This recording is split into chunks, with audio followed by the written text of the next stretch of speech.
Қазіргі уақытта Қазақстан Республикасының еңбек және халықты әлеуметтік қорғау министрлігі жасанды интеллект негізіндегі құралдарды пайдалану арқылы бірқатар жобаларды іске асыруда.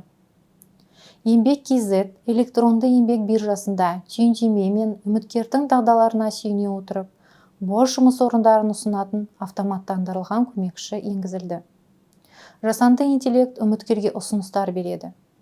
Бұл жұмыс іздеу уақытын 80%-ға дейін қысқартуға мүмкіндік береді.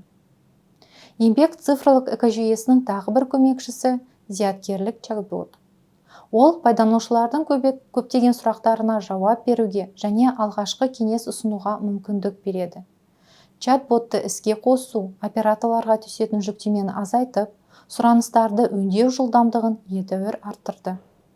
Сонымен қатар, атаулы әлеуметтік көмек тағайындау кезінде азаматтардың жиынтық мүлкін автоматтандырылған бағалау үшін жасанды интеллект және компьютерлік көру технологияларын енгізу жоспарлануда. Оқытылған модель бұрын зерттелген сұраныстар негізінде жергілікті атқарушы органдарға ұсыныстар береді.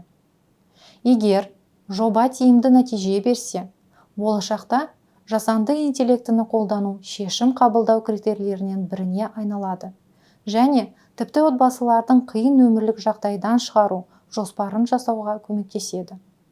Бұдан бөлек, жыл соңына дейін кейбір нозологиялар үшін сырттай куәландыру кезінде жасанды интеллект қолданылатын автоматтандырылған мүгедектікті анықтау механизмі енгізіледі.